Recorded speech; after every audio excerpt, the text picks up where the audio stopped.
दर्शनं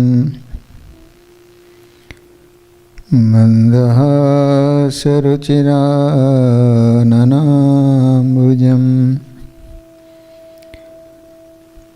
पूजितं सुरनरोत्तमेर्मुदा धर्मनन्दनमहं विचिन्तये।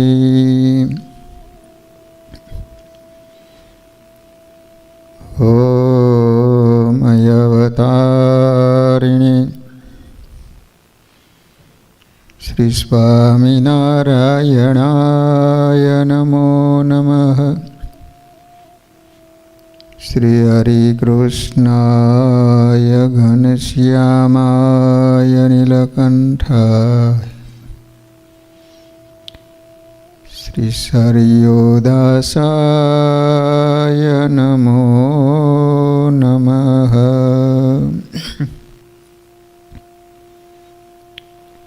बोलो स्वामीनारायण भगवाननी। श्री हरिकृष्ण महाराजनी। श्री नरनारायण देवनी। श्री लक्ष्मीनारायण देवनी जय।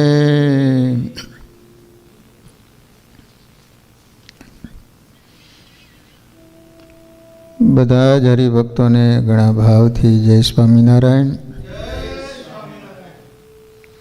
વાલા ભક્તજનો,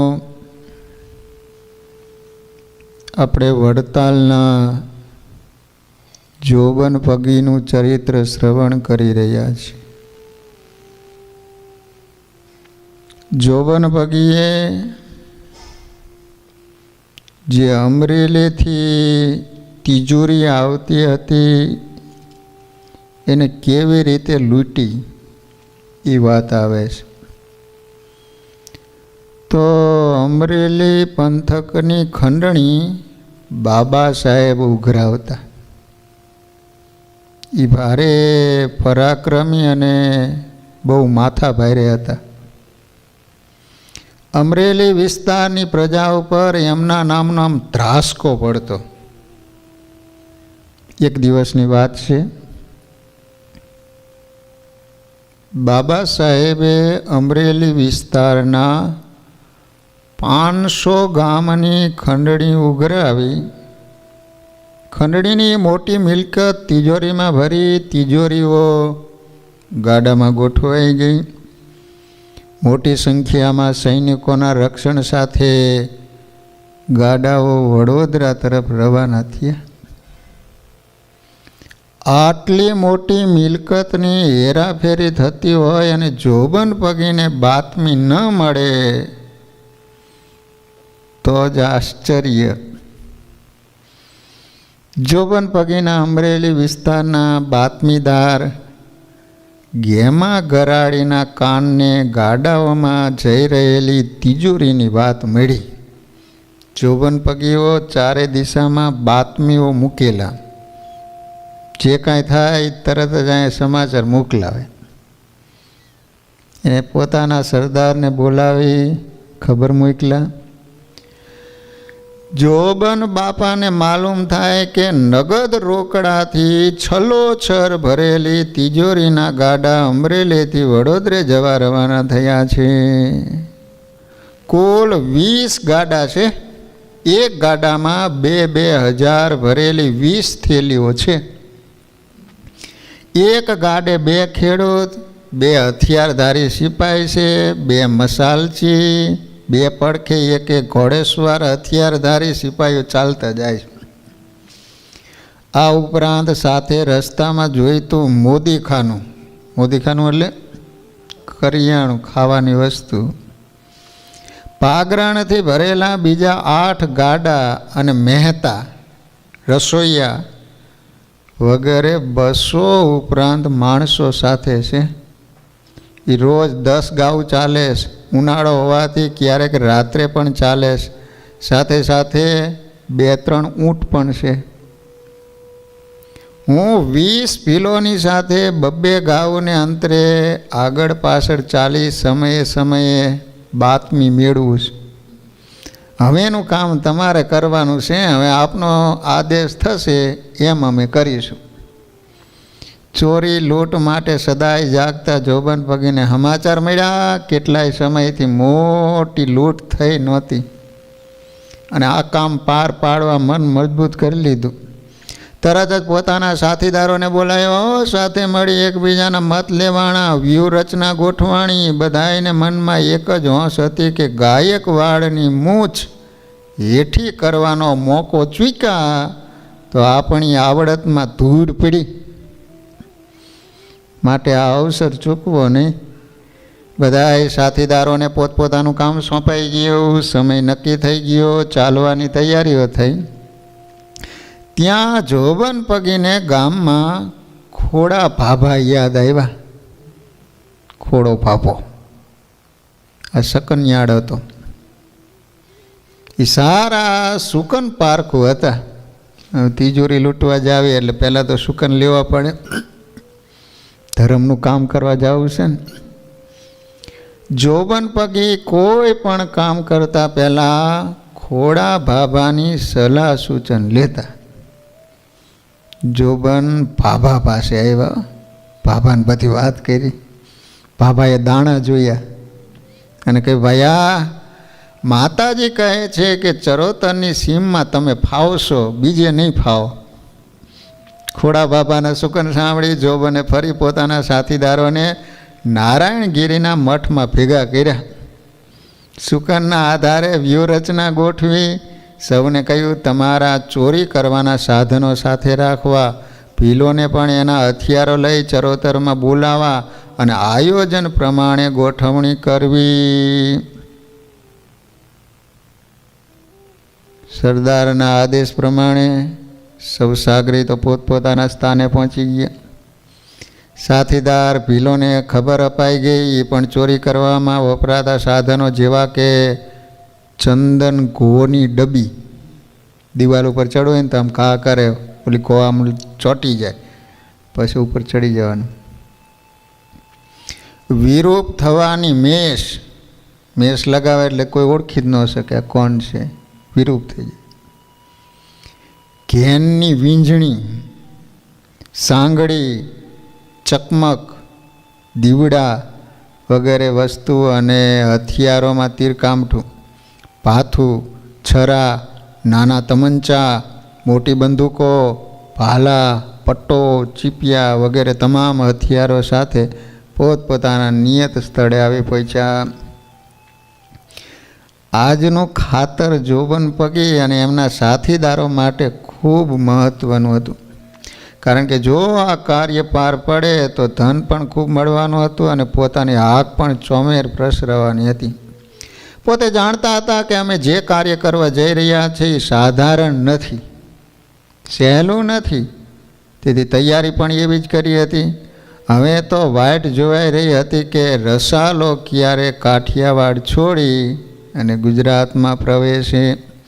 બધા વાટ જોઈને બેઠા ને એ સમયે મુખ્ય બાતમીદાર ગેમા ગારાડીએ સમાચાર આપ્યા કે તિજોરીનો રસોલો સાબરમતી ઉતરીને ચરોતર પ્રદેશમાં આવી પહોંચ્યો. સમાચાર મળતા બધાના અંગ અંગમાં ઉત્સાહ ઉમટી પડ્યો. બધા જ સાથીદારોને વ્યૂહરચના પ્રમાણે ગોઠવાઈ જવાની આજ્ઞા આપી. સમય રાત્રિનો પસંદ કરવામાં આવ્યો. સ્થળ ઉજ્જડ અને નિર્જન પસંદ થયું હતું. ચારેકોર આકાશને આંબતી વિશાળ કોતરો ઊભી. કોતરોમાં રહેલા મોટા ઘેઘૂર ઝાડવા જાણે જોબન પગીની વ્યૂહરચનાને મદદ કરવા થન ગની રહ્યા હોય ને એમ હિલોડા લેતા હતા. તમરા અને વિવિધ પશુ પક્ષીઓનો બોલવાનો અવાજ વાતાવરણમાં ભયાનક પેદા કરતા હતા. કાળા ભીલો શરીરે કાળી મેષ લગાવી બંને બાજુના ઝાડવા ઉપર તીરકામઠા લઈને ગોઠવાઈ ગયા. જોબન પગી પણ કાળિયા ઊંટ માથે કાળા કપડાં પહેરી લાગ આવે એવા સ્થાને ઊભા રહી ગયા. રૂડિયો, રખડું વગેરે સાથીદારો પણ જરૂરી સામાન લઈને યોગ્ય સ્થાને ગોઠવાઈ ગયા. ગાડા આવવાના શરૂ થયા. રાત્રિનો સમય હોવાથી એક એક ગાડે બબે મસાલવાળા સાથે ચાલતા હતા. 2 ઘોડેસવારો પણ બંદૂક લઈને સાથે હતા. 2 કટકિયા સિપાઈ ગાડા ઉપર બેઠા હતા. ગાડા ચલાવનારા 2 ખેડૂતો પણ ચારે બાજુ જોતા જોતા ગાડા ચલાવતા હતા.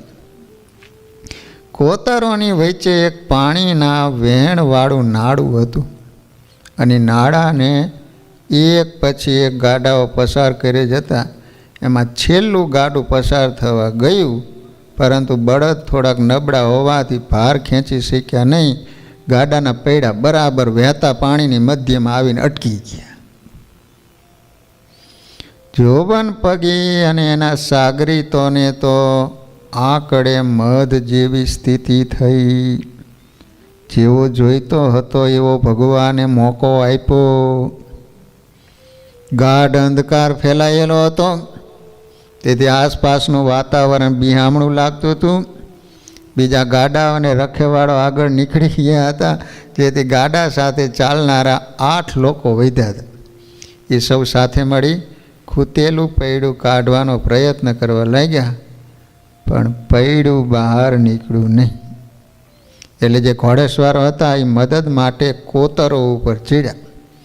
એ જ સમયે ઝાડ ઉપર ચડી તૈયાર બેઠેલા ભીલોના તીર છૂટ્યા અને બંને ઘોડેસવારો ઢળી પડ્યા.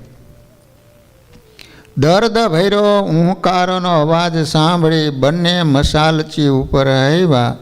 ફરી ભીલોના તીર છૂટ્યા. એક મસાલચીને ઢાળી દીધો અને બીજો બીકનો માર્યો મસાલ ફેંકીને ભાગી ગયો.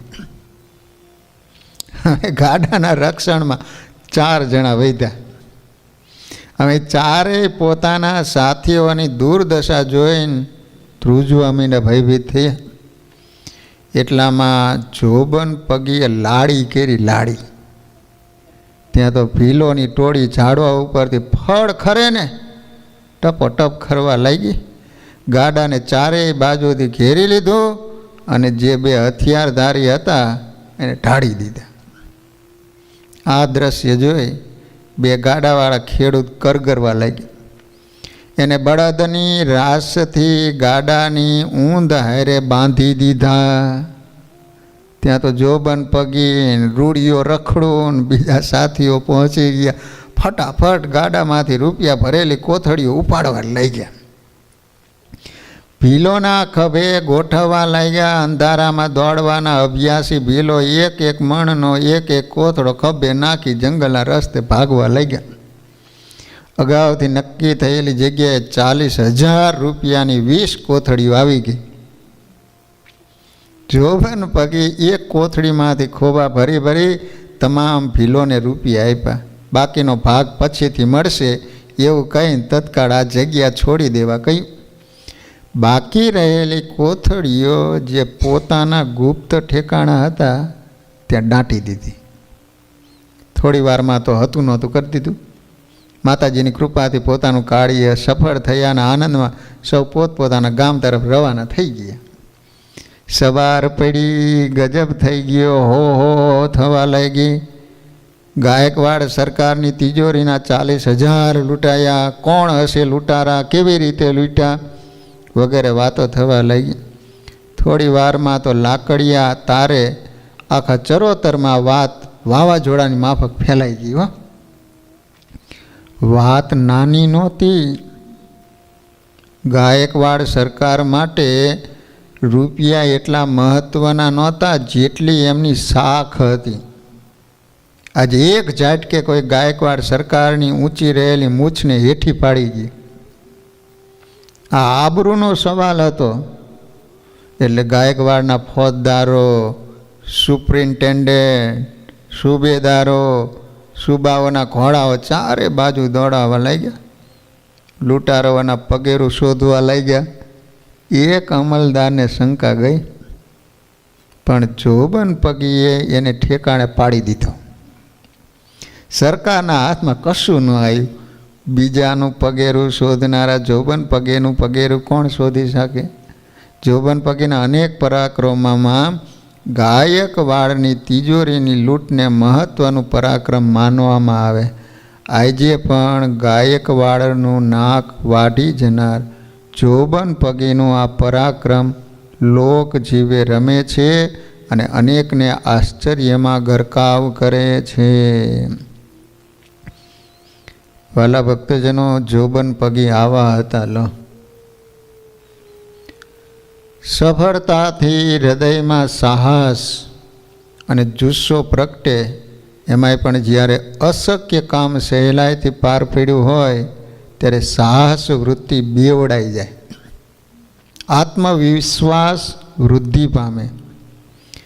અમરેલીની તિજોરીની લૂંટમાં સફળતા મળ્યા પછી જોબન પગીનો આત્મવિશ્વાસ, સાહસ અને જુસ્સો આસમાને પહોંચ્યો હતો. એમને હવે નાની નાની લૂંટ કરવાનું મને નહોતું થતું. એને પોતાના બાતમીદારોને સૂચના પહોંચાડી દીધી હતી કે વહેલી તકે ફરી મોટી ધાડ પડે એવા સમાચાર મોકલાવા. મોકલેલા સમાચારની વાટ પણ આતુરતાથી જોવાઈ રહી હતી. અમરેલીની તિજોરીની લૂંટને બરાબર 1 મહિના જેવું થયું ત્યાં જેવા સમાચારની રાહ જોવાઈ રહી હતી એવા જ સમાચાર જોબન પગીને મળ્યા. બરાબર 1 મહિના પછી ઓખાના સુબાએ ખંડણી ઉઘરાવી અને મિલકત વડોદરા રવાના થઈ. હવે ઓખાની તિજોરીનો વારો આવ્યો. આ સમાચાર લાવનાર જોબન પગીનો વિશ્વાસુ ભોજો ભરાડી હતો. ભોજો ભારે બુદ્ધિશાળી અને પરાક્રમી હતો. જોબન પગીના તમામ સાથીદારોમાં એમની હોશિયારી શિરમોડ હતી. ભોજો ભરાડી તિજોરીની બાતમીની સાથે સાથે એમને કહેવડાયું હતું કે જોબનભાઈયા, અમરેલીની તિજોરી લૂંટાયા પછી ગાયકવાડનું સૈન્ય વધારે સતર્ક અને શક્તિશાળી બન્યું છે. ઓખાથી નીકળેલી તિજોરી સાથે સરકારે ઘણા ઘોડેસવારો ઉપરાંત કેટલાક લડવૈયાઓને રાખ્યા છે. એમાંથી કેટલાક ગાડાઓની આગળ ચાલે છે, કેટલાક ગાડા સાથે ચાલે છે, કેટલાક પાછળ ચાલે છે. માટે હવે કેમ અને કેવી રીતે આયોજન કરવું એ તમારે નક્કી કરવાનું છે. જોબન પગીએ ભોજાને પોતાના આયોજન પ્રમાણે તિજોરીને ચરોતરની હદમાં પ્રવેશ થઈ જાય પછી જ કાર્ય કરવાનું કહેવડાયું. ગાયકવાડ સરકારે પણ પૂરો બંદોબસ્ત કર્યો હતો. એ પણ જાણતા હતા કે એકવાર લૂંટનો સ્વાદ ચાખી ગયેલા લૂંટારા આ વખતે પ્રયત્ન તો કરશે. માટે જ એમણે તિજોરીની રક્ષામાં યુદ્ધમાં નિપુણ એવા 500 ઘોડેસવારો સૈનિકો, 200 ઉપરાંત પગપાળા ચાલતા હથિયારધારી સૈનિકો, 20 જેટલા ઊંટ ઉપર સવાર સૈનિકોનો પહેરો મૂક્યો હતો. આ ઉપરાંત રસાલામાં 50 ગાડાઓ, સૈનિકો તથા ગાડા ચલાવનારાઓ માટે રહેવા જમવાની સામગ્રી, બળદો, ઘોડાઓ, ઊંટો માટે ઘાસચારો, જરૂર પડે તો રક્ષણ માટે વધારાનું દારૂખાનું વગેરે મળીને રસાલો એટલો વિશાળ હતો કે એક છેડાથી બીજા છેડાનું અંતર 1 ગાવ જેટલું થાય. જેમ ગાયકવાડની તિજોરી હતી એ જ રીતે જોબન પગીએ પણ પૂરી સાવચેતી રાખી હતી. એ પણ જાણતા હતા કે આ વખતે લૂંટ કરવી એ નાની માના ખીલ નથી. પોતાની પૂરી શક્તિ લગાડે તો પણ ઓખાની તિજોરીને લૂંટવી શક્ય નહોતી. એ માટે તો શક્તિની સાથે ચૌર્ય કળાનો પૂરો ઉપયોગ કરવો પડે એમ હતો. પરંતુ જોબન પગી એમાં માહેર હતા. એટલે એમને પણ પોતાની કળાને પૂરેપૂરી કામે લગાડી દીધી. ચોર ધારપાડો સામે જીક ઝીલવાની ગાયકવાડના સૈન્યની પૂરી તૈયારી હતી. તો સામે જોબન પગીની ફોજે પણ બધી જ તૈયારીઓ કરીને પોતપોતાના સ્થાન લઈ લીધા. શું જાણે ભગવાનની જ ઈચ્છા ન હોય, તિજોરીના ગાડાઓ ખેડાની હદમાં પ્રવેશ્યા અને એક ગાડાની ધરી ભાંગી. આખી વણઝાર થંભી ગઈ. ગાડું સમૂહ ન થાય ત્યાં સુધી આગળ ધપાય એમ ન હોવાથી અહીં જ રાતવાસો કરવાનો નિર્ધાર થયો. ખુલ્લા મેદાન જેવા પ્રદેશમાં છાવણી નખાઈ, વચ્ચે રૂપિયા ભરેલા ગાડાઓ રાખ્યા, એને ફરતો સૈન્યનો 3 થરો પેરો મુકામ થયો. ધરી ભાંગેલું ગાડું ખાલી કરી ખેડે સમૂહ કરવા મૂક્યું.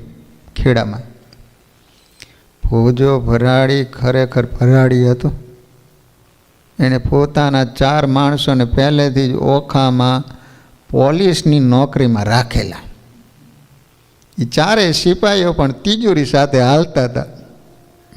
મોકો મળતા તેઓએ આ બધી બાતમી ફોજા ભરાડીને પહોંચાડી. ફોજાએ જોબનભાઈને કહ્યું. ફરી બધા ભેળા થયા. મોકા પ્રમાણેનું આયોજન થયું. જોબન પગીના પક્ષમાં વાત એ હતી કે જે વિસ્તારમાં સૈન્યની વણઝાર થોભી હતી એ આદિવાસી જાતિના લોકોના રહેઠાણનો વિસ્તાર હતો. તે બધા સૈન્યની છાવણીની નજીકમાં રહેલા ભીલોના ઝૂંપડામાં હંતાયા. ઊંટિયા અને ઘોડાઓ અને કોતરોમાં હંતાડ્યા. મધ્યરાત્રિનો સમય થયો. ફોજો ભરાડીની આગમચેતી પ્રમાણે પહેલેથી ફોજમાં પોલીસ તરીકે 4 ભીલોને રાખ્યા હતા. એમાંથી એક ભીલે જ્યાં સૈન્યના ઊંટ ઘોડા બાંધ્યા હતા એની નજીકમાં જ નિરણના ગાડા પડ્યા હતા. એ નિરણને હળગાવી. અચાનક નિરણ હળગી એટલે અગ્નિ ઓલવા સૈન્યમાં દોડાદોડી થઈ. તરત ફોજાના બીજા સૈનિકે પોલીસ ચોકીમાં રહેલી દારૂગોળાની પેટીઓ હળગાવી. 2 બાજુ આગ લાગી એટલે આખું સૈન્ય આગ ઓલાવવામાં 2 ભાગમાં વહેંચાઈ ગયું. આકલા પડકારાની વાતાવરણમાં અશાંતિ પ્રસરી ગઈ. જોબન પગીનો જોઈતો મોકો મળી ગયો. જોબન પગીનો સંકેત થયો એટલે રૂડિયો રખડું. આ રૂડિયો રખડો કેવો હતો ખબર છે? સરપ નીકળે એટલે આગળ એક વેત ને પાછળ એક વેત કાપીને એમને એમ ખાઈ જતો. તથા અન્ય સાથીઓએ વિવિધ પ્રકારના સાંકેતિક અવાજો કર્યા. જંગલી ભીલોએ સંકેત સાંભળી પોતપોતાના હથિયાર સાથે ત્યાં ધસી આવ્યા. જોબન પગીની આગેવાની નીચે જ્યાં તિજોરીઓ પડી હતી એ દિશામાં આગળ વધ્યા. અંધારામાં બહુ ઝાઝું તો દેખાતું નહોતું, પણ અજાણ્યા બોકાની ધારીઓને પોતાના તરફ આવતા જોઈ તિજોરીની રક્ષામાં ઊભેલા થોડા ઘણા સૈનિકો હતા એ પોતપોતાના હથિયાર સાથે હામાં થયા. પરંતુ કેળવાયેલા લૂંટારાઓ સામે એ બાત ભીડી ન શક્યા. એક પછી એક બધાયનું ઢીમ ઢાળી દીધું અને જેટલી લેવાય ને એટલી ગાડામાં પડેલી રૂપિયાની કોથળીઓ લઈને ભીલો મીંડે ભાગવા.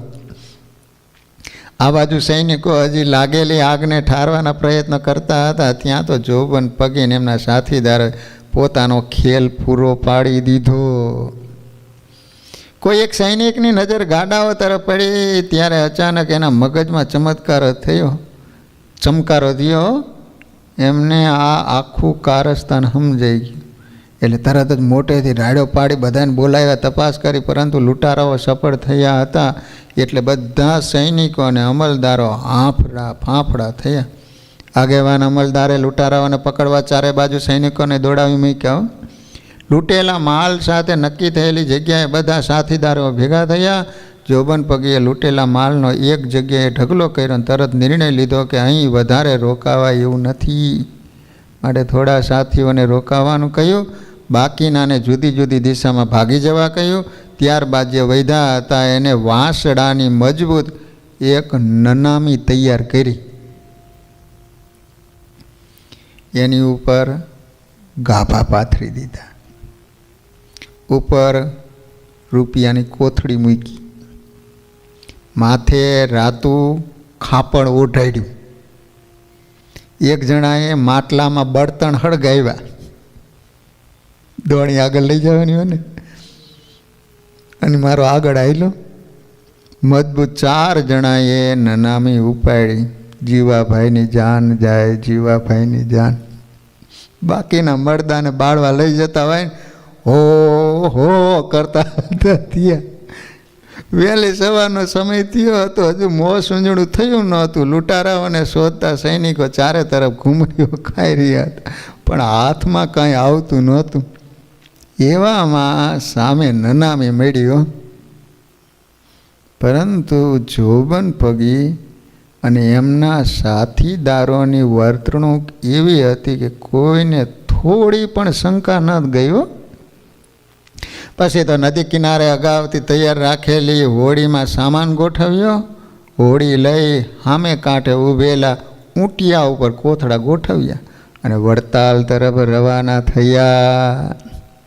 પાછળથી તો સૈનિકે સુબેદારોએ આસપાસના દરેક ગામોના ઝૂંપડા તપાસ્યા, પણ બાપા કાંઈ હાથમાં ન આવ્યો.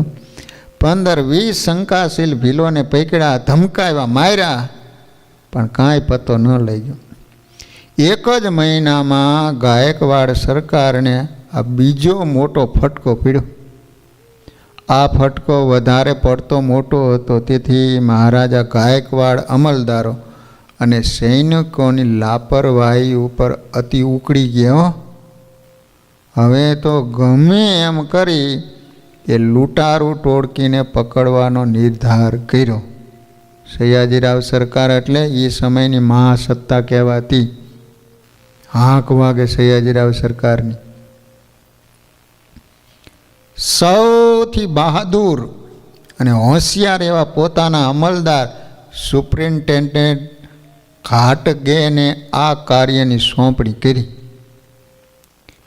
ઘાટકે ભારે બાહોશ હતો. ઘાટકે એ માણસની ચાલ જોઈને માપ કાઢી કાઢતો.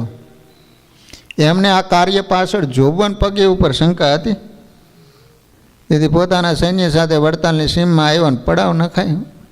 આજુબાજુના વિસ્તારમાંથી શંકાશીલ લાગતા ભીલોને પકડ્યા, ડરાવ્યા, ધમકાવ્યા ને છેવટે માર પણ માર્યો. છતાં કોઈ ભીલના છોકરાએ બાતમી ન આપી હો.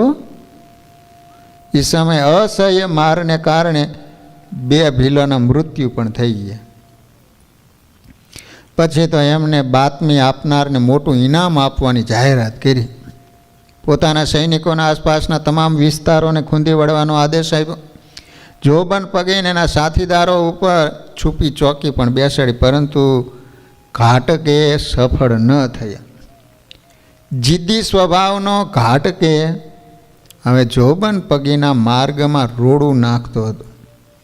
એ નહોતા ઘરની બહાર નીકળી શકતા કે નહોતા કોઈને મળી શકતા.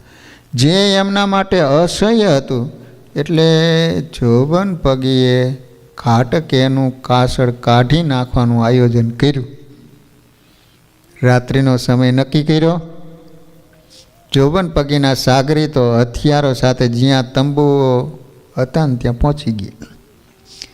રાત્રિના અંધકારનો લાભ લઈ એક પછી એક એમ 25-30 સિપાહીઓને ઝાડની ઓથી છુપાઈને મારી નાખ્યા. એક ભીલ રીસનું ચામડું ઓઢી ઘાટકે જ્યાં ઘસઘસાટ ઊંઘતો હતો એ તંબુમાં પ્રવેશી ગયો અને ભર નિદ્રામાં પલંગ ઉપર સૂતેલા ઘાટકેનું ગળું કાપી નાખ્યું. આ પ્રસંગે સમગ્ર પંથકમાં હાહાકાર મચાવી દીધો. જોબન પગેની ધાક અનેક ગણી વધી ગઈ હતી. સયાજીરાવે જોબન પગીને જીવતો પકડી લાવવા કે મારનારને મોટું ઇનામ જાહેર કર્યું, પણ એ બીડું ઝડપવા કોઈની બાપા હિંમત ન ચાલી. સ્વયં સયાજીરાવના બહાદુર અમલદારો પણ પાણીમાં બેહી ગયા. છેવટે ગાયકવાડને પણ જોબનની ચોર્ય કળા ઉપર માન ઉભ્યું. એમને જોબનને જોવાની ઈચ્છા થઈ અને જાહેરનામું બહાર પાડ્યું કે જો એકવાર જોબન પગી મારી સામે આવીને ઊભો રહે તો એના તમામ ગુના માફ, અને એની કળા મુજબ મારા રાજ્ય દરબારમાં યોગ્ય સ્થાન આપવું. જોબન ભાયાના કાને આ સમાચાર સાંભળ્યા, પણ હૃદયમાં વિશ્વાસ ન બેઠો. અને એમની વાતે સાચી. રાજા મહારાજાઓનો વિશ્વાસ કેમ કરવો? સામે આવ્યા પછી વિચાર બદલો તો મનખો હરામ થઈ જાય. પથ્થરો અને ખડકોના બનેલા ઊંચા ઊંચા પહાડો વર્ષોથી અડગ ઊભા હોય છે. ગરમી, ઠંડી કે વરસાદની એમને કોઈ અસર જણાતી નથી. યુગો વીતી જાય છતાં એમની સ્થિરતા ડગતી નથી. એમના શરીર વજ્રના હોય, પરંતુ વજ્રના દેખાતા પહાડોની પરિસ્થિતિ જુદી હોય છે. એમના પેટાળમાં ધગધગતો લાવા ઉકળતો રહે છે. સમય આવે એ લાવા બહાર નીકળે ત્યારે ખબર પડે કે પથ્થરના શરીરમાં પણ કોમળતા અભરે ભરી છે. એ જ રીતે પાપોનો પહાડ દેખાતા જોબન-પગીના કર્મના વજ્ર જેવા ઢગલાની અંદર પુણ્યરૂપી લાવા ધગધગતો હતો. માટે તો એને પૂર્ણ પુરુષોત્તમ નારાયણનો યોગ થયો. કહેવાય છે કે પાપીઓને ભગવાન તો શું, ભગવાનના ભક્તનો પણ યોગ થતો નથી. જ્યારે અહીં જોબનને સાક્ષાત ભગવાનનો મેળાપ થાય છે. પ્રસંગ એવો બન્યો કે એક દિવસ વહેલી સવારે લૂંટ કરી ઘરે ફરી રહેલા જોબન-પગી તળાવના સ્નાન કરી ક્રિયા કરવા આવ્યા. તળાવે નિત્ય ક્રિયા પત્યા પછી તળાવની પાળે પશ્ચિમ દિશા તરફ આવેલા હનુમાનજીના દેરા તરફ ચાલવા લાગ્યા. આજ પણ પ્રસાદીના હનુમાનજી છે વડતાલમાં. થોડા ઉપર ચડ્યા, નજર ઊંચી કરી, ત્યાં એની આંખોમાં એક અદ્ભુત દ્રશ્ય પડ્યું. હનુમાનજીના ડેરાના શિખર ઉપરથી કોમળ કિરણો રેલાવતા ભાસ્કર મંદ મંદ ગતિએ ઊંચા ચડી રહ્યા હતા. એ કોમળ કિરણોની મધ્યમાં જાણે બીજા ભાસ્કર ઉગ્યા હોય એવી તેજસ્વી દેહ છટાયુક્ત વન વિચરણ કરતા બાલ જોગી નીલકંઠ વર્ણી ધ્યાન અવસ્થામાં બેઠા હતા. જોબન-પગીને નીલકંઠ વર્ણીના દર્શન થાય છે. એમની કાંતિ અનોખી હતી. એમના શાંત, સરળ અને તેજસ્વી શરીરની આભા આકાશમાં રહેલા સૂર્યને જાણે ઝાંખા પાડતી હતી. વિશાળ ભાલ, માથે મોટી રતુંબડી જટા, આજાન બાહુ, મુખ ઉપરનું મંદ મંદ હાસ્ય કામદેવને પણ લજ્જા પમાડે એવા હતા. આવું રમણીય સ્વરૂપ નિહાળતા જોબન ભાયા આભા બનીને સ્થિર થઈ ગયા. એમને એ જ ખબર ન પડી કે સૂર્યનારાયણ આકાશમાં છે કે સાક્ષાત તલાવની પાળે ઉતરી આવ્યા છે. ધીમે ધીમે નજીક આવ્યા. ધ્યાન અવસ્થામાં બેઠેલા એ બાળ યોગીને નિહાળતા એમની પાસે આવીને બેસી ગયા. બાળ યોગીના નેત્રો બંધ છે. જોબન એ બંધ નેત્રોને અપલક નયણે નિહાળી રહ્યા. જોબન-પગી આવું આકર્ષક અને ચિત્તને લોભાવનારું મનુષ્ય સ્વરૂપ પહેલી વાર જોઈ રહ્યા હતા. શરીર, મન અને હૃદય જાણે પોતાનું કાર્ય ભૂલી ગયા હોય એમ જોબન-પગી સ્થિર થઈને રમણીય મૂર્તિને અંતરમાં ઉતારવા લાગી. ભલભલાને આંજી નાખનાર જોબન આજે સ્વયં પોતાની જાતને માંજવા લાગ્યા. આમને આમ થોડો સમય પસાર થઈ ગયો.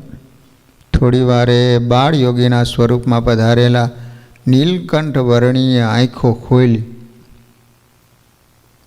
સામે બેઠેલા જોબન-પગીની આંખોમાં પોતાની આંખો પરાવી અને બોલ્યા, જોબન, કાદવથી ખરડાયેલી કાયાને ધોવા આવ્યા લાગો છો, પરંતુ કેવળ પાસે બેસવાથી કરેલા પાપ નહીં ધોવાય. એ માટે તો તમારે ઘણું છોડવું પડશે અને ઘણું અમને આપવું પડશે. બાળ યોગીના આ શબ્દ સાંભળીને જોબન-પગીને ભારે આશ્ચર્ય થયું. એક તો પ્રભાવિત મૂર્તિના પ્રભાવમાં હતો જ, ઉપરથી પોતાની કર્તૃત્વને કહી દેનાર એ યોગીની છાપ એમના હૃદય સોંસરી ઉતરી ગઈ. આ નક્કી કોઈ અવતારી પુરુષ છે એવું માની જોબન-પગી બે હાથ જોડી યોગીની નજીક આવ્યા. પરંતુ દ્રષ્ટિમાંથી હજુ મેલા પણ ગયું નથી, એટલે તરત વિચાર આવ્યો, આવી શુક્લકડી કાયા સિદ્ધ હોતી હશે? જોને શરીરમાં લોહીમાં સુકાઈ ગયા છે, માત્ર અસ્થિ અને ત્વચા દેખાય છે, વસ્ત્રોમાં કેવળ કોપીને પહેરીશ. ઘટઘટનું જાણનારાએ બાળ યોગીથી શું છુપાયેલું રહે? એમને જોબનના મનને વાંચ્યું અને કહ્યું, પગી, અમારા વિશે મનમાં ઘાટ ઘડો છો, પરંતુ અમારું માપ અમારા શરીર ઉપરથી નહીં નીકળે. અમે અમાપ છીએ. ભવ બ્રહ્માદિક દેવો પણ અમારા માપ કાઢવામાં ઊણા ઉતર્યા છે, ત્યારે તમે તુચ્છ જીવડા થઈને અમારું માપ શું કાઢવાના? માટે અમારું માપ કાઢવાનું રહેવા દો. તમે કરેલા અગણિત પાપના પ્રાયશ્ચિત કરો. અમે તમને નહીં નડીએ, પણ તમારા પાપ તમને નડશે. બાળ યોગીના કરડા શબ્દો જોબન પગીના હૃદયને વીનતા સોંસરવા નીકળી ગયા. હો, એને કરેલા પાપો સામે દેખાવા લાગ્યા. હાથ જોડી જોબેન કહે, હે બાળ યોગી, પાપ કરવા એ મારા જીવનનો પર્યાય થઈ ગયો. હવે મને એ પાપનો ભાર લાગે. આપ મારા ઉપર દયા કરો, મારે ઘરે પધારો, મને પાવન કરો. જોબન પગીની વિનંતી સાંભળી બાલ યોગી એના ઘરે પધાર્યા. ઘરમાં ઉપર નીચે ફર્યા. એક ઓરડામાં મોટી કોઠી પડી હતી. બાળ યોગીની નજર એના ઉપર પડી. એટલે જાણતા હોવા છતાં અજાણ બનીને પૂછ્યું, પગી, આમાં શું ભર્યું છે? બાળ યોગીનો પ્રશ્ન સાંભળી જોબન પગીની નજર નીચી ઢળી ગયો. પ્રશ્નનો ઉત્તર ન આપી શક્યા. એટલે બાળ યોગી કરડી નજર કરીને બોલ્યા, પગી, પાપ કરવા એ અસુરોનું કામ છે. એમ કરેલા પાપની ગણતરી કરી મિથ્યા અભિમાન રાખવું એ તો આસુરી વૃત્તિનું પરિણામ છે. એ તો જેદી આ કોઠીમાં ભરેલા કાંકરાની સંખ્યા જેટલા માણસ માર્યા છે એના પરમેશ્વર લેખા લેશે. હો, ત્યારે ત્રાહીમામ પોકારવું પડશે. માટે પાછો વળ, એમાં તમારું હિત છે. આટલું કહી બાળ યોગી સડસડાટ જોબન પગીના ઘરેથી નીકળી ગયા અને પોતાની વાટ પકડી લીધી. બાળ યોગીના શબ્દો જોબનના હૃદયને હચમચાવી ગયા. એ કાંકરાની ભરેલી હતી. જેટલા માણા મારે એટલો કાંકરા નાખવાના કોઠીમાં. એ પાષાણવત બની દૂર દૂર સુધી જતા બાળ યોગીને જોઈ જ રહ્યો જોબન પગ્યો. ધૂંધળાયેલા દર્પણમાં ચોખ્ખું પ્રતિબિંબ ન દેખાય, એમ જ દૂષિત થયેલા હૃદયમાં સદવિચારો ન ઝીલાય. જોબન પગીનું હૃદય અને વિચારો પાપ કર્મ અને સંગની અશુદ્ધિને કારણે દૂષિત થયેલા હતા. માટે સ્વયં ભગવાનના શબ્દોની એમના ઉપર અસર ન પડી. એના હૃદયમાં થયેલી બાળ યોગીના સત્સંગની અસર ભૂસાઈ ગઈ. ફરી પોતાના મૂળ ચોરી લૂંટના કામોમાં પરોવાઈ ગયા. એક સમયે બધા સાગરીતો ભેગા થયા હતા. અલગ મલકની વાતો ચાલી રહી હતી. એવામાં એક ભીલ સાથીદાર દયામણું મોઢું કરીને બોલ્યો, જોબન ભાયા, હમણાં ઘરમાં ખેંચ બહુ રહે છે.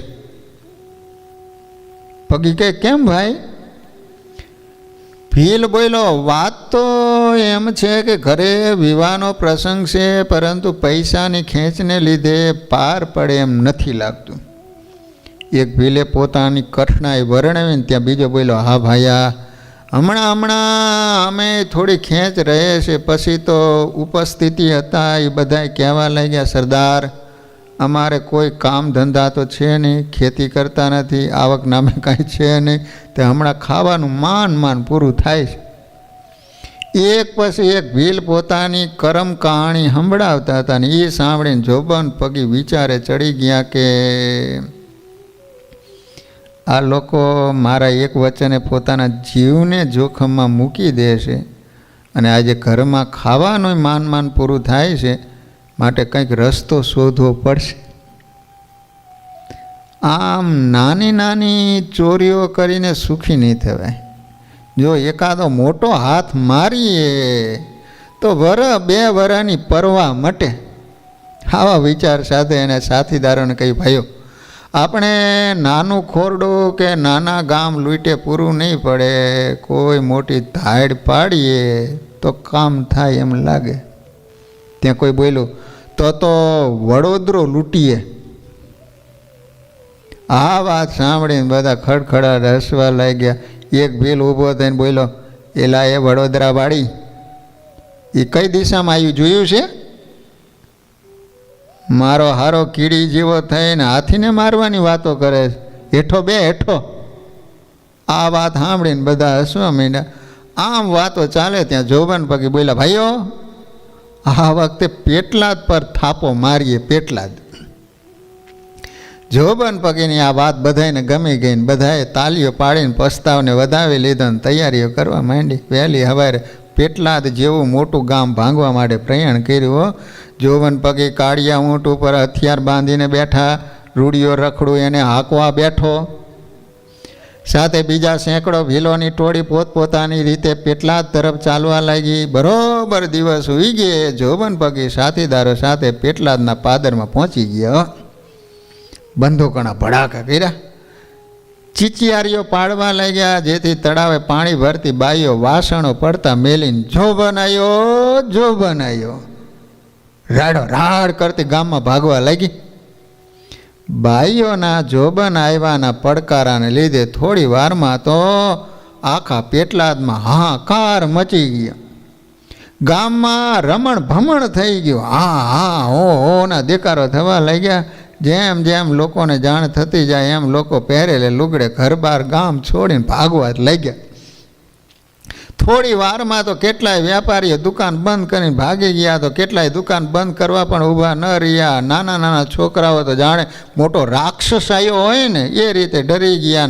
મા બાપની ઓથે ઘરના ખૂણામાં કે ઢોરની ગમાણમાં છુપાઈ ગઈ.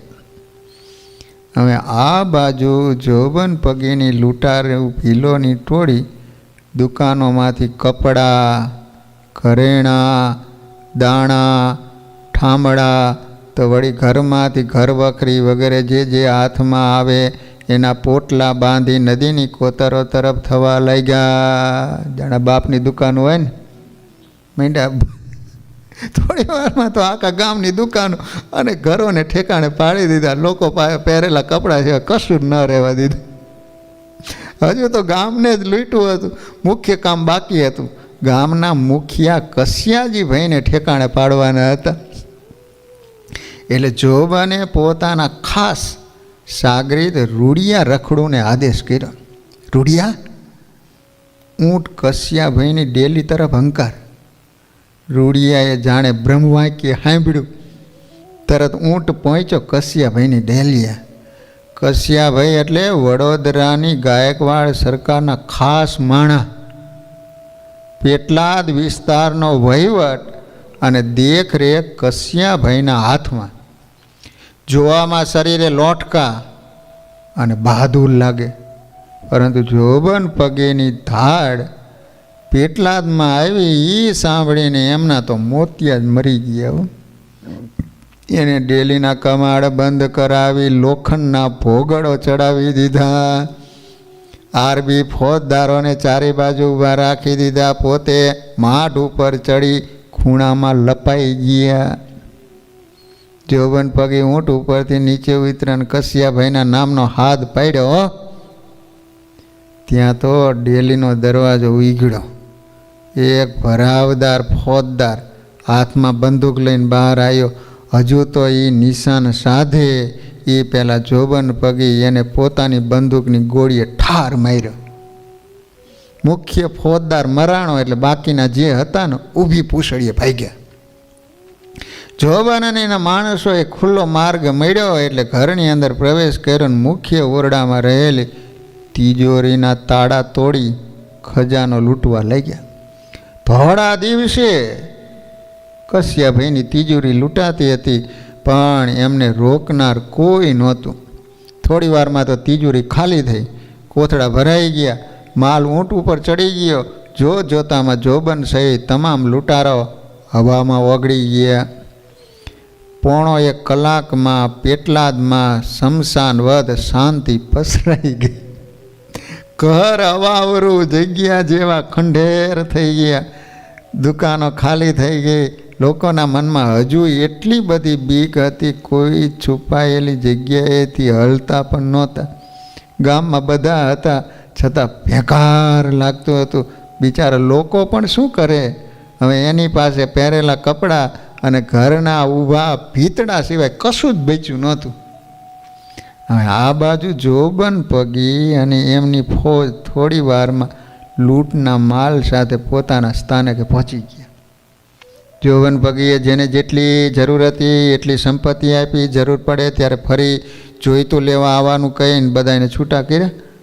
આવી રીતે જોબન પગીએ 2 વાર પેટલાદ, 2 વાર આણંદને થોડા દિવસે લૂંટ્યા હતા. છડે ચોક થતી લૂંટને ગાયકવાડ સરકાર પણ રોકી શકતી નહોતી. જોબન પગીને પકડવાના કેટલાય પ્રયત્નો થતા, પરંતુ એકેય સફળ થતા નહોતા. મોટા મોટા અમલદારોને જોબન પગી ધૂળ ચાટતા કરી દેતા અને હાથમાંથી છટકી જતા. ભગવાન સ્વામિનારાયણ સ્વયં કહેતા, અમારા થકી થયેલા સત્સંગી કરતાં અમારા સાધુ દ્વારા થયેલા સત્સંગી વધારે છે. ઉપરાંત અમારા થકી થયેલા સત્સંગીને સત્સંગમાંથી પાછા પડવાના દાખલા વધારે છે, જ્યારે અમારા સાધુ થકી થયેલ સત્સંગી ક્યારે પાછા પડતા નથી. ખરેખર મહારાજના વચનો સાચા હતા અને એનો જાગતો દાખલો જોબન પગી હતા. નીલકંઠ વર્ણી વેશે પધારેલા મહારાજે જોબન પગીની મુમુક્ષુતા જગાડવાનો પ્રયત્ન કરી જોયેલો, પરંતુ એમને સફળતા નહોતી મળી. માટે જ આજે મહારાજ પોતાના ગુરુ તુલ્ય સંત મુક્તાનંદ સ્વામી દ્વારા પોતાનું અધૂરું કાર્ય પૂરું કરાવવા માગતા હોય એમ બોલ્યા. મુક્તાનંદ સ્વામી, આપણે જેતલપુરમાં ઘણા દિવસથી સત્સંગનું પોષણ કરીએ છીએ. એ જ રીતે વડતાલમાં ઘણા મુમુક્ષુઓ છે, માટે ત્યાં પણ આપણે જવું જોઈએ. મહારાજની વાત સાંભળી સંતો બોલ્યા, મહારાજ, એ તો લૂંટારાનું ગામ કહેવાય, ત્યાં કેવા મુમુક્ષુઓ? મહારાજ કે, સંતો, વડતાલમાં તો ઘણા મુમુક્ષુઓએ જન્મ ધારણ કર્યો છે, પરંતુ એમને કોઈ સારો યોગ ન મળવાને લીધે એની મુમુક્ષતા પ્રગટતી નથી. માટે તમે સત્સંગ કરાવવા માટે વડતાલ જાઓ. મહારાજની આજ્ઞા થઈ. મુક્તાનંદ સ્વામી થોડા સંતોને લઈ લડત થતા એ વડતાલ આવ્યા. ઉતારાની વ્યવસ્થા શોધતા હતા. ત્યાં વડતાલના કુબેરદાસને આ નવા પંથના અને નવી રીતભાતવાળા સાધુ પ્રત્યે ભાવ જાગૃત થયો, એટલે એ સંતોને પોતાના ઘરે લઈ ગયા. એટલે પ્રથમવાર મુક્તાનંદ સ્વામી વડતાલ આવ્યા અને એ સમયે વડતાલમાં કુબેરદાસ હતા. એ પોતાના ઘરે લઈ ગયા છે. સંતોની રહેવાની રીત મુક્તાનંદ સ્વામી જેવા સાધુતાની મૂર્તિ સમા સંતના સંગે કરીને કુબેરદાસ તથા અન્ય વડતાલના કેટલાય લોકો નિત્ય વાતો સાંભળવા આવવા લાગ્યા. પથ્થર જેવા હૃદયને પીગાળી પુષ્પ જેવા કોમળ બનાવી દે એવી મુક્તાનંદ સ્વામીની મધુર વાણી દ્વારા વહેતો પ્રગટ ભગવાનનો મહિમા, સદાચાર અને જીવનની મહત્તાને સાંભળીને લોકો વ્યસનો, દુરાચારો છોડી સત્સંગી થવા લાગ્યા. મુક્તાનંદ સ્વામીની પ્રતિભાની વાત વડતાલના નારાયણગર બાવાએ સાંભળી. એ પણ નિત્ય કથા સાંભળવા આવવા લાગ્યા. હો, નારાયણગર બાવો, એની સત્સંગનો રંગ લાગ્યો. નારાયણગર બાવા ત્યાગી હતા. ગામમાં જ વડેયું માતાનું મઠ હતો, ત્યાં તેઓ નિવાસ કરતા. એક દિવસ નારાયણગર બાવાએ સ્વામીને વિનંતી કરતા કહ્યું, સ્વામી, આપણે સાધુઓને ઝાઝા દિવસ ગ્રસ્તના ઘરે ન રહેવાય. જો તમને અનુકૂળતા હોય તો માતાજીના મઠમાં પધારો. ત્યાં તમને એકાંત મળશે, તમારી મર્યાદા સચવાશે, સત્સંગ થઈ શકે એવું મોટું ફળિયું પણ મળશે. નારાયણગર બાવાની વાત મુક્તાનંદ સ્વામીને યોગ્ય લાગી. સ્વામી સંતો સાથે માતાજીના મઠમાં પધાર્યા. બીજે દિવસે વડેવું માતાના મંદિરમાં સંતોએ ઉતારો કર્યો. રુચિ પ્રમાણેનું વાતાવરણ મળ્યું એટલે સંતો વધારે ખીલ્યા. ધૂન, ભજન, કથા, વાર્તા, રમઝટ બોલવા લાગી. સંતોના શબ્દે શબ્દે સાંભળનારાના અંતર વિંધાવા લાગ્યા. નિભાડામાં માટલા જલ્દી પાકે એ રીતે મુક્તાનંદ સ્વામીની વાતો રૂપી નિભાડો ભારે થઈ ગયો હતો. જે કોઈ વાતો સાંભળતા એના હૃદયરૂપી માટલા પાકવા લાગ્યા. એક દિવસ પાપનો બાપ જોબન પગી પણ કથા સાંભળવા આવી ચીડ્યો. એમના કાને પણ મગમગતા ફૂલડાની ફોરમ જેવા શબ્દો પડ્યા. શબ્દોની સુગંધ જોબન પગીના હૃદયને સ્પર્શી. ઉપરાંત કથા વાર્તાને અંતે સંતોએ ઠાકોરજીને ધરાવેલ પ્રસાદ પણ જોબનના ઉદરમાં ગયો. આ બેવડી અસર જોબન પગીનું કઠોર હૃદય ખમી ન શક્યું અને કોમળતામાં પરિણમ્યું. મન સાત્વિક થયું, વિચારો સદવિચારોમાં પલટ્યા. ભગવાન સ્વામિનારાયણને જે કાર્ય કરવું હતું એ થોડે ઘણે અંશે પૂર્ણ થયું. થોડા દિવસના રોકાણ દરમિયાન મુક્તાનંદ સ્વામી લગભગ વડતાલને સત્સંગના રંગે રંગી નાખ્યું. રોજ બે ત્રણ લોકો સ્વામી પાસે કંઠી બાંધી સત્સંગી થતા, મોક્ષ માર્ગે ચાલવાનો સંકલ્પ કરતા. એમાં વાલાભાઈ, વાસણ સુતાર, દાદાભાઈ, ભાઈજીભાઈ, પ્રભુદાસ, વ્રજલાલ, વસનભાઈ, રાયજીભાઈ, દાજીભાઈ, થોબણદાસ, ગોર વનમાળી, જોબનપગી અને એના ત્રણેય ભાઈ સુંદરજી, સકરા અને દલાજી વગેરેનો સમાવેશ થતો હતો. આ ઉપરાંત બામરોલી ગામમાં તખાપગી પણ સત્સંગી થયા. આમ જોબનપગીની વૃત્તિ સાત્વિક થઈ. મુક્તાનંદ સ્વામી જેવા સંત સાથે જોડાણ થયું, પણ એને કરેલા પાપનો તાપ એટલો જબરો હતો કે તાપને હમાવા હજુ વરુણાસ્ત્ર જેવો કોઈ ભારે હથિયારની જરૂર હતી. સ્વામિનારાયણ ભગવાનના સમયમાં સામાજિક, આર્થિક અને રાજકીય ક્ષેત્રોમાં ઘણી અસ્થિરતા અને વિષમતાઓ હતી. રાજાઓની વિલાસપ્રિયતા, નિષ્ક્રિયતા, શોષણખોરીથી ચોર લૂંટારોની સંખ્યા ખૂબ વધી ગઈ હતી. પ્રજા તેઓના ભયથી ત્રાસી હતી. પ્રજામાં મદ્ય, માંસ, તમાકુ, ગાંજો, અફીણ આદિ વ્યસનો, વિવિધ વહેમો, અનીતિ અને દુરાચાર આદિ દુર્ગુણોનું પ્રાચુર્ય હતું. ધર્મના ક્ષેત્રમાં મંત્ર, તંત્ર, જાદુ, ટોણા, ધર્મના નામે ઢોંગ, ભક્તિની આડમાં ભ્રષ્ટાચારની દિન પ્રતિદિન પુષ્ટિ થઈ રહી હતી. જ્ઞાનનું ક્ષેત્ર આડંબરથી ગ્રસ્ત થયું હતું. વૈદિક ધર્મ, જ્ઞાન અને ભક્તિની પવિત્ર ત્રિવેણી પ્રદૂષણ બની ચૂકી હતી. ભગવાન સ્વામિનારાયણનું મુખ્ય કાર્ય હતું આ ત્રિવેણીને ફરી વિશુદ્ધ કરવાનું. એમણે અનેક સ્થાનોમાં વિચરણ કરતાં કરતાં જનતાને જાગૃત કરી. ભગવાન સ્વામિનારાયણના સમયમાં યજ્ઞ જેવી પવિત્ર વિધિઓમાં પણ વિપુલ માત્રામાં પશુઓની હિંસાઓ થતી. દેવદેવીને આગળ મદ્ય, માંસનું નૈવેદ્ય ધરાવાતું હતું. ભગવાન સ્વામિનારાયણે આનો ખૂબ વિરોધ કર્યો.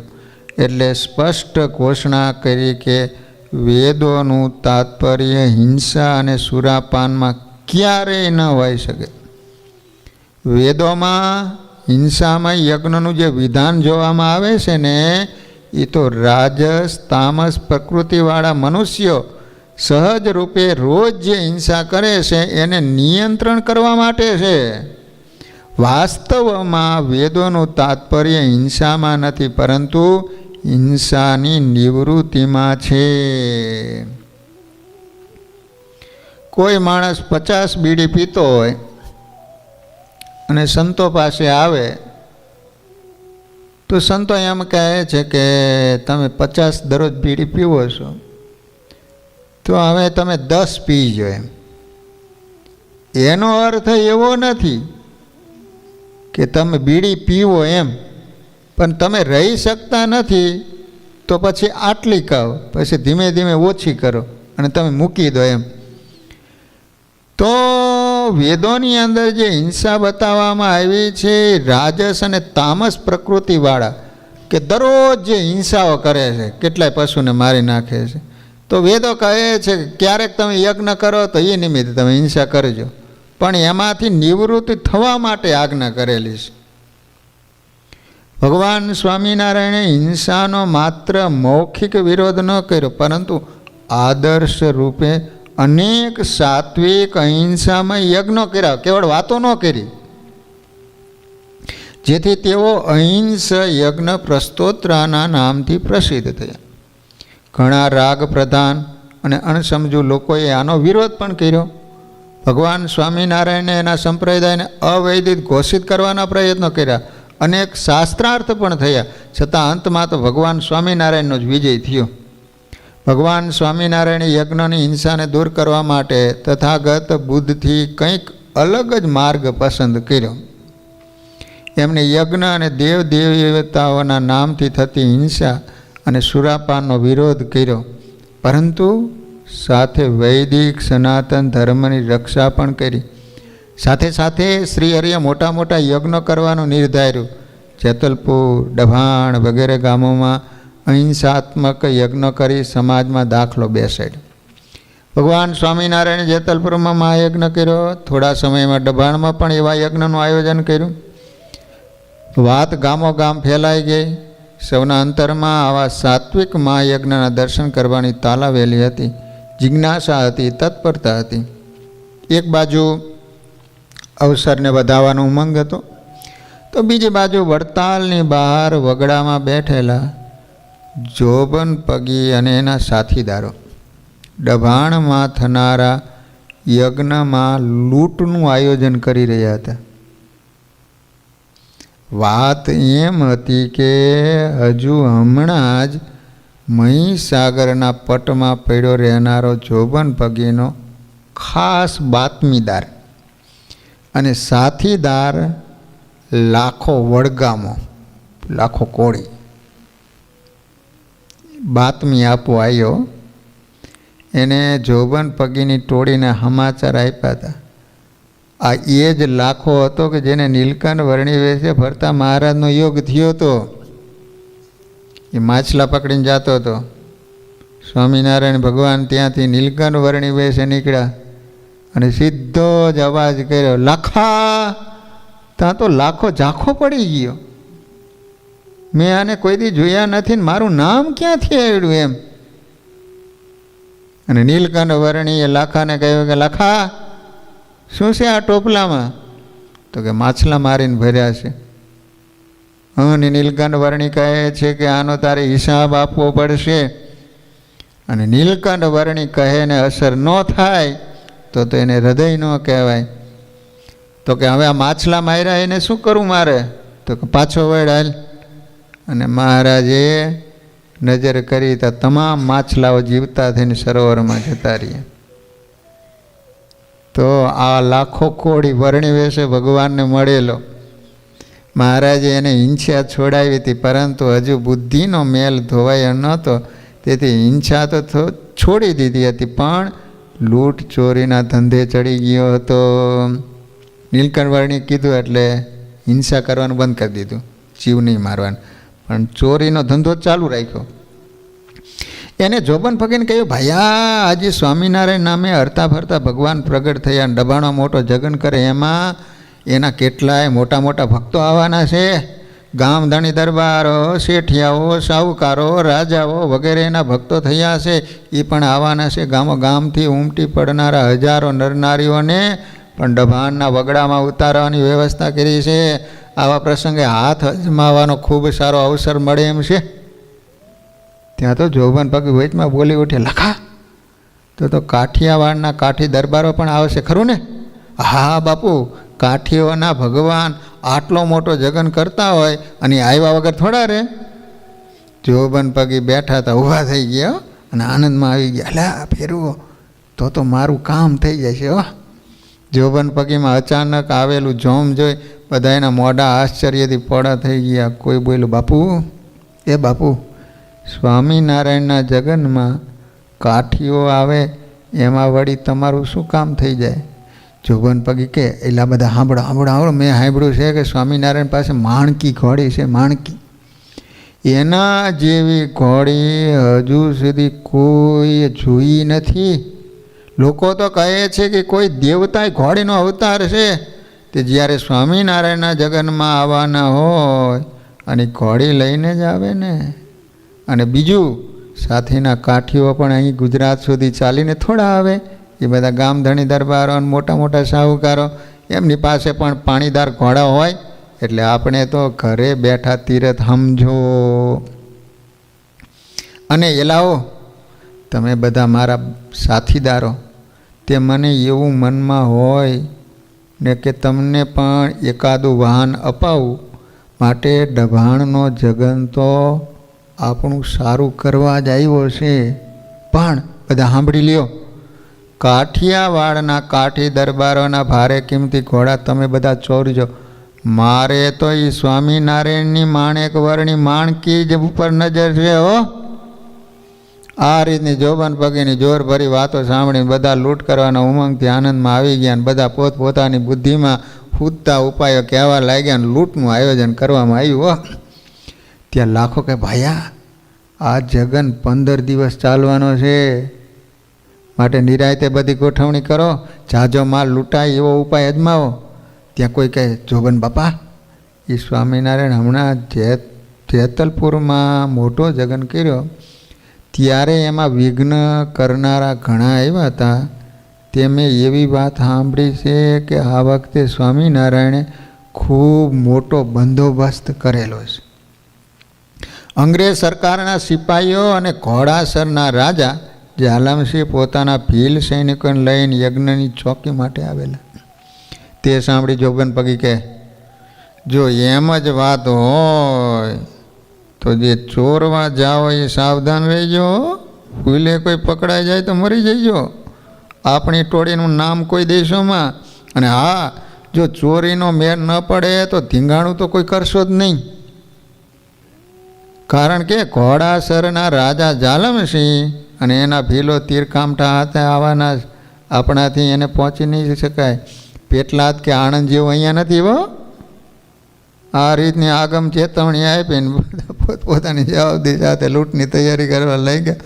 ભગવાન સ્વામિનારાયણ ડભાણ ગામમાં યજ્ઞ શરૂ કર્યો.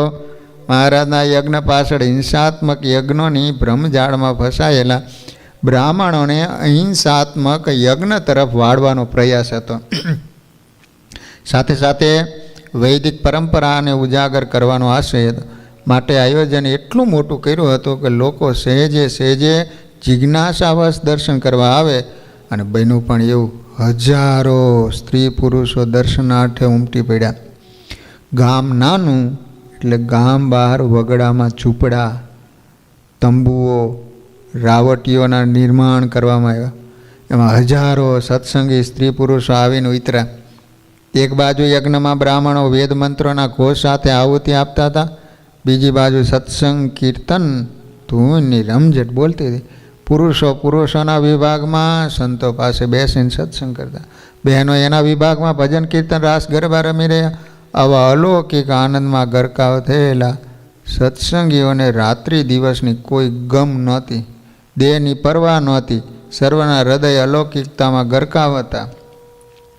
ક્યાંય લૌકિક ભાવ દેખાતો નહોતો, માયાનું જોર ક્યાંય ચાલતું નહોતું. બસ સર્વત્ર બ્રહ્મ કિલોલ થઈ રહ્યું હતું. ખુખાર લૂંટારા જોબન પગી માટે આ અવસર આંકડે મધ હતું. જોબન અને એની ટોળી વેશ પલટો કરી ડભાણની સીમમાં અને રાવટી, તંબુ, યજ્ઞશાળા, ઘોડશાળામાં નજર રાખવા લાગી. ગામની બહાર યજ્ઞશાળા હતી. તેની દક્ષિણાદી કોરે ઘોડા બાંધવાની ઘોડાહાર હતી. એમાં પહેલે ખીલે સ્વામિનારાયણ ભગવાન જેના માટે સવારી કરતા એ માણકી ઘોડી બંધાતી. એ પછી કાઠી દરબારોના જાતવંત ઘોડાઓ બાંધેલા હતા અને ઘોડાહાર પાછળ એક આંબાનું મોટું એક આંબાવાડી હતું. એમાં 2 થળિયાવાળો ઘેઘૂર પાંદડાથી ઘેરાયેલો આંબો હતો જે ડભાણિયા આંબાના નામે ઓળખાતો. જગનનો પ્રારંભ થયો. એના 4-5 દિવસ વીતી ગયા. જોબનના માણસો તંબુમાં ચોરી કરવા ઉતરી પડ્યા, પણ ક્યાંય કોઈ ઉતારો માણસ વગરનો જોવામાં ન આવ્યો. રોજ એ બધા ચોરી કરવાના પ્રયત્નો કરે, પણ એકેય મોકો હાથમાં ન આવે. આમ 8-10 દિવસના વાણા જતા રહ્યા. ચોરો નિરાશ થયા. આ વાત જોબન પગીના જાણવામાં આવી. મનોમન વિચાર કરે કે હવે તો માત્ર 2-4 રાત બાકી છે. જો આપણું કામ નહીં થાય તો આબરૂ જાય છે. દિવસે બધા એક જગ્યાએ ભેગા થયા. જોબન પગીન એના ભાઈઓએ બધા કામ પડતા મેલી ઘોડા ચોરવાનું એક કામ કરવું એવું નક્કી કર્યું. ફરી પાછા રણનીતિ મુજબ બધા ડબાણ આવ્યા. આંબાની ઘાટી છાયામાં જ્યાં ઘોડા બાંધેલા હતા ત્યાં ડભાણિયા આંબાની ઘટામાં જોબન પગી વેશ પલટો કરીને રાત્રે હંતાયા. બાજુના આંબામાં એના ભાઈ હંતાના. અધરાત મધરાત થતાં જોબન પગી ઘોડાહારમાં જ્યાં માણકી ઘોડી પાસે જવાનો પ્રયત્ન કરે ત્યાં એને ભગવાન સ્વામિનારાયણની તેજસ્વી મૂર્તિ જોવામાં આવી. સ્વામિનારાયણ પોતાની માનીતી ઘોડી માણકી ઘોડીના બરડા માથે હાથ ફેરવે, નિરણ નાખે. આ દ્રશ્ય જોઈ જોબન એકદમ પાછો પોતાના સ્થાને જઈને હંતાઈ ગયો. ફરી કલાકે પાછો આવ્યો ત્યારે પણ શ્રીહરિ માણકી ઘોડીનો પહેરો કરે છે, રૂમાલથી મોઢું લૂવે છે. એ જોઈ વળી પાછો છુપાયો. મનમાં વિચારવા લાગ્યો કે આટલી મોડી રાતે સ્વામિનારાયણ સૂતા નથી, અહીં આવ્યા છે, માટે એમના ઉતારે જઈને તપાસ કરું. જોબન શ્રીહરિના ઉતારે આવીને જોયું તો શ્રીહરિ પલંગ માથે વસ્ત્ર ઓઢી ભર નિદ્રામાં આરામ કરે. એમના ઢોલિયાની બંને બાજુ હથિયારબંધ પાડાઓ ચોકી કરે. ત્યાંથી ઉતાવળે પગે ઘોડાહારમાં આવીને જ્યાં માણકી તરફ નજર કરે ત્યાં શ્રીહરિ માણકી ઘોડીને જોગાણનો તોબરો ચડાવે. આમ 7 વખત જોબને પ્રયાસ કર્યો. 7 વખતે ઘોડી પાસે આવે, પાછો હંતાઈ જાય, ત્યાં સવાર થઈ ગયો. બીજો દિવસ થયો. આખો દિવસ આંબાની ઘટામાં છુપાઈને વિતાયો. રાત્રિ થઈ. ફરી ઘોડી ચોરવાનો પ્રયત્ન કર્યો, પરંતુ એ જ પુનરાવર્તન થયું. ઘોડે ઘોડે શ્રીહરિ દેખાય. હવે રાત્રિએ માણકી નહીં તો બીજા 2-3 કાઠિયાવાડી ઘોડા છોડી લેવાનું નક્કી કર્યું. અડધી રાત્રિ વીતીએ 4 ભાઈઓ આંબાવાડિયામાંથી ઘોડાહારમાં આવ્યા. ત્યાં તો 4 જણાઓને શ્રીજી મહારાજના ઘોડે ઘોડે દર્શન થયા. એટલે જેટલા ઘોડા હતા એટલા સ્વરૂપ ધારણ કરીને શ્રીજી મહારાજ કોઈ ઘોડાને ખરેરો કરે, કોઈને તોબરો ચડાવે, કોઈને પાણી પાય, કોઈને રજકાનો ચારો નાખે, કોઈને બરડે હાથ ફેરવે, કોઈની કેસવાળી માણેક લટ વગેરે ઓળીને એનું મોઢું લૂવે, કોઈને વાલ કરી કાનસુરીની ટીસીઓ ભેગી કરે. આવી રીતે સવારે કુકડા બોલ્યા ત્યાં સુધી ચાલ્યું. વળી પાછા શ્રીહરિ પોતાના ઉતારે પોઢેલા હોય. 4 ભાઈઓએ જોયું ખરું. આમ પોષ મહિનાની કડકડતી ઠંડીમાં એક પણ ઘડીના વિસામાં વગર અન્ન જળ લીધા વગર 3 રાત અને 3 દિવસ ગુજર્યા.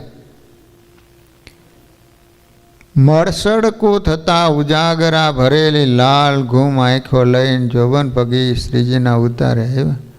ત્યાં શ્રીજી દાંતણ કરે, સ્નાન કરવા માટે ગરમ જળ, વસ્ત્ર વગેરે લઈને સેવકો ઊભા.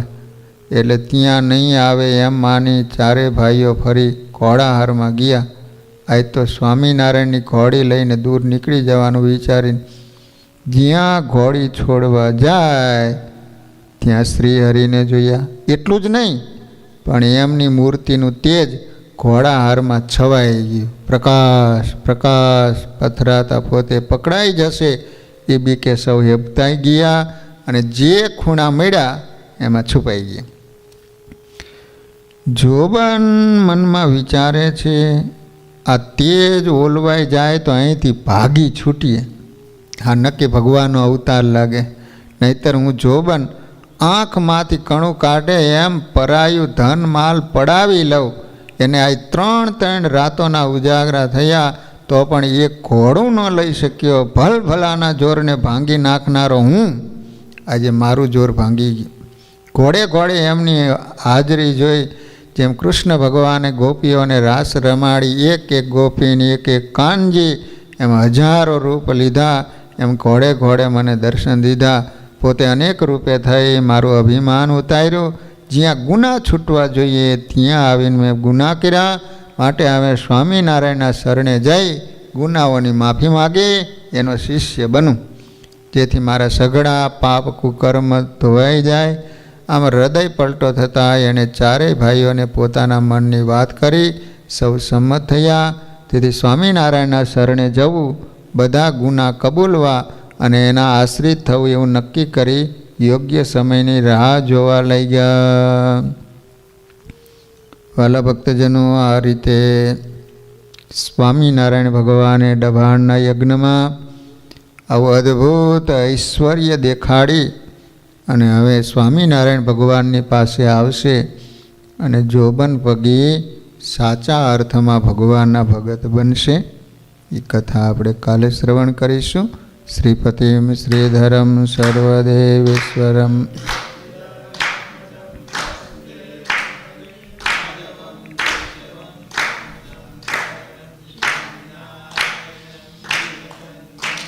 સહજાનંદ મહારાજની સ્વામિનારાયણ સ્વામિનારાયણ સ્વામિનારાયણ સ્વામિનારાયણ સ્વામી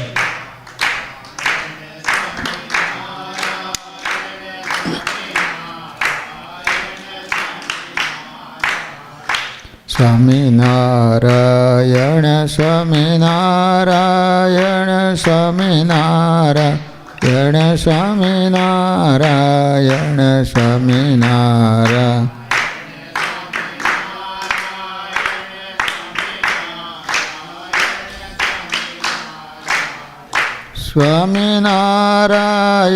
સ્વામિનારાયણ સ્વામિનારાયણ સ્વામિનારાયણ સ્વામિનારાયણ સ્વામિનારાયણ સ્વામિનારાયણ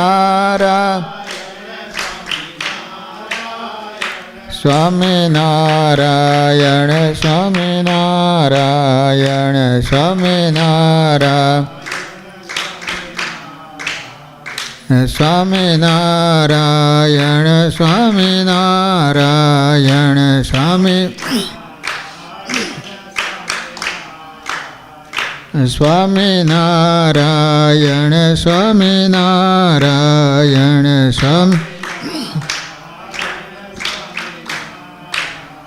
સહજાનંદ મહારાજની, શ્રી હરિકૃષ્ણ મહારાજની, શ્રી રાધા કૃષ્ણ દેવની, શ્રી નરનારાયણ દેવની, શ્રી લક્ષ્મીનારાયણ દેવની,